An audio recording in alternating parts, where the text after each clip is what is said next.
Sean, your emotions were pretty clear there in the octagon at the end, but give us an idea, you know, has it sunk in yet? What are the feelings like after that fight?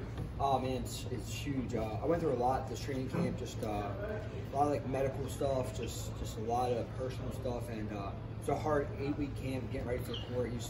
He's so tough, you know, and I put myself through a lot this training camp just to make sure I was ready. And it's so much different. Like in my head, it's a fight, but being in the UFC and just feeling that cage and all those people, even though most of them were my people, it was still my nerves were through the roof, but I just knew I had to go in there, and even if I hurt court, I knew I had to keep my composure and just keep doing what I was doing, because he's so tough and durable. He's only been finished one time in his career, and I think I did a good job, and I'm just happy to be here and show the world what I can do. And that's just a taste, you know. Once I get comfortable in here, a lot of 170-pounders are going to have a problem. I was going to ask you how you thought the fight was unfolding, because your reputation has preceded you. Everybody knows what you've accomplished on the regional scene, but you step in there with, as you said, a very, very durable dude who was coming at you all the way to the very end. So how did you feel the fight was unfolding? I knew it was going to be a tough fight. I knew I was going to give a lot out, and I knew I was going to take some.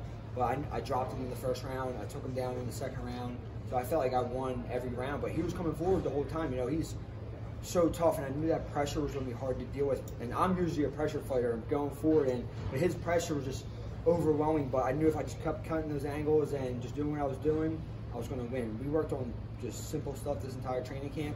I stuck to it, and I got the win, and I'm here now, so it's exciting. Well, so I'm curious, like, where do you see your career going? Because when you're a newcomer and you come in against a guy that experienced, you know, and that, you know, that proven of a track record, I mean, do you slip back to another guy that's making a debut next time? Do you move forward? What do you think? When the UFC gave me this matchup, I was excited because they knew that I was serious. They wouldn't give me Court McGee if they knew I wasn't serious. You know, either they wanted to test me or whatever it was. I knew that it was a good fight, and I didn't want to come in and fight a guy who no one knew. You know, I'm here to be the best. I'm 11-0 now. I was 10-0, and I think I can beat the best guys in the world. I've trained with top 10 middleweights, top 10 light heavyweights, and I hold my own against anybody and do better than that. So I know I can beat the best guys in the world at 170. The more experience I get, the more cage time, especially UFC cage time, I'm just going to get better. My finishes will come out. I'm a black belt in jiu-jitsu. I hit hard. Obviously, I drop court, so the more I fight, the better I get. And if I heal up the way I feel like I'm going to heal up, I want to fight again this year. And obviously, Sean, you had a delay in your debut. You're supposed to fight earlier. And there was a lot of misinformation out there. Can you clear up some of that? Because I saw on social media kind of like there's a lot of just, you know, bad reports out there as to why that was all delayed. Yeah, people were saying that I failed a USADA drug test, which is completely false. I have 7 past USADA drug tests. So for anyone who thinks that I failed a test, I posted them on my social media. I blacked out everyone's names just to show people I'm not a cheater. You know, I'm built off hard work. That's all I've done is work hard my whole career. And yeah, so it was a mishap, but I'm here now, and that's all that matters. And I'm a clean fighter, and yeah, I'm here, so it's all good. What did it mean to have Paul Felder here, who I know goes back and forth, and obviously a mentor to you? I've known Paul since I was an amateur, and Paul was just becoming. He only had like 3 or 4 pro fights, so for him to be here, and my teammate Jonathan Webb was in the UFC. I got such a good team. When Paul's back home, he's always training with us. So yeah, having him here and just his knowledge and the knowledge of guys like Eddie Alvarez. Like Eddie Alvarez was one of the big reasons I got signed. I know Eddie from back home, and he's just such a good guy, and he did a lot for me. And yeah, I got a lot of good people around me. The Henzo Gracie team, you know, I got a great team. My coach is John Julio, Jonathan Webb, so I got a great team, and I'm just excited to be here. And how much, too, do you feel like you were ready for this, just with the level of competition on the regional scene? You had a lot of tough guys. Colton Smith was one of those fights. Yeah. Did you feel like you belonged in there just because of having those? Yeah, I knew I always belonged in there. It was just a matter of getting there, and I was never in a rush to get to the UFC. Everyone's like, I was 5-0. People wanted me to get there, so I went on. I won Cage Fury's belt. I beat Colton Smith. I went to test myself.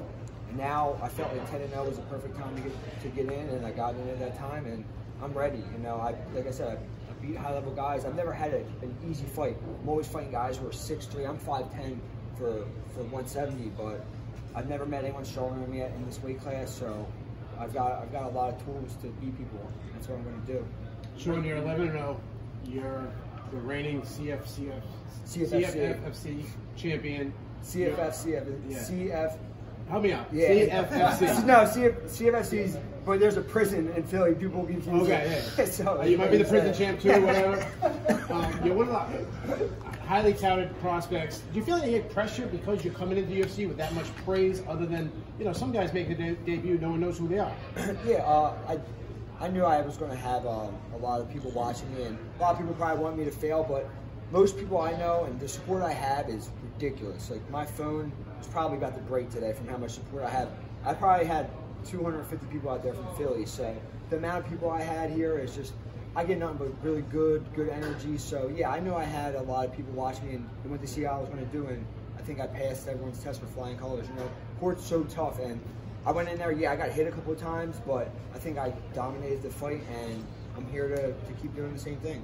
There's a lot of uproar in some of these new teams that are kind of exploding. Fortis MMA, City Kickboxing.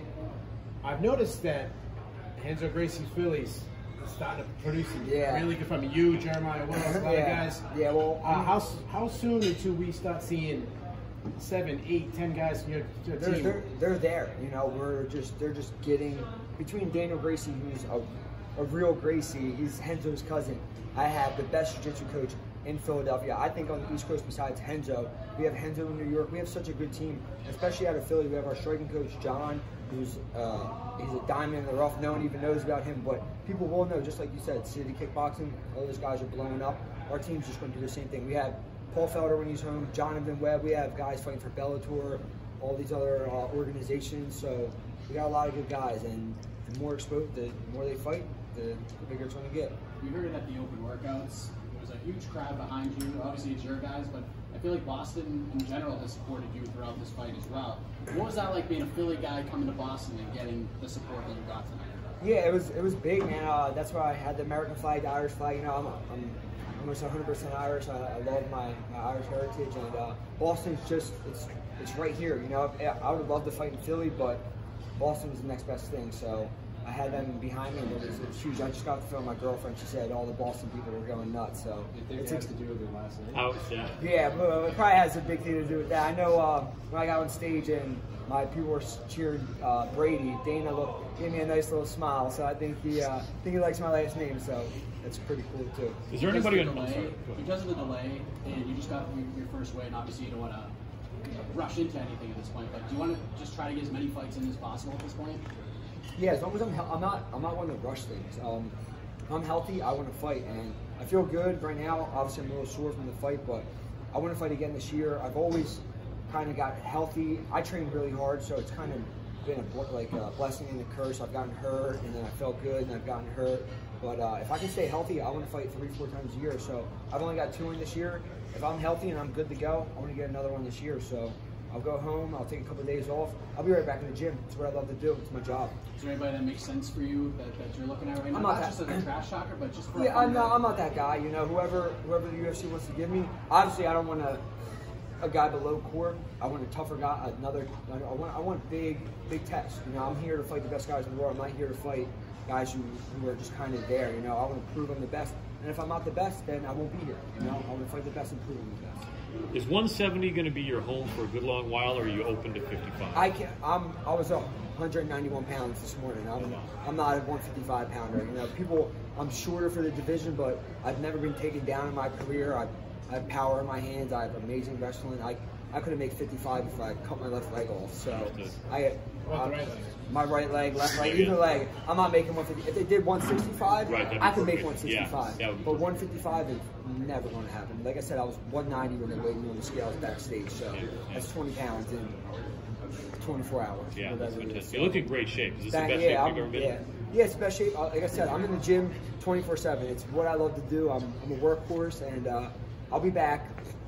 Off my workout tomorrow, to be honest, but we'll see. So I fought in Florida a year ago, and the day later I ran a 3-mile run on the beach. I just love it. This is what I love to do, so I'm lucky to do it every day, and yeah, I'm just excited to get back to training and get back to work.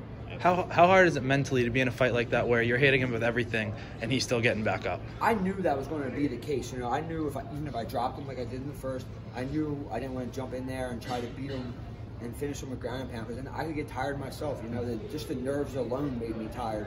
So this whole entire training camp, it was really just just peppering people. And if I had to choke, like, I know I could finish it, but guys can move and scramble. And I dropped him, but he wasn't out. He's so tough. I hit him with some hard shots, and he just kept coming forward. So I knew I was going to have to beat him up for 15 minutes, and that's what I had to do. Were you confident that you'd won at the end, or were you a little bit...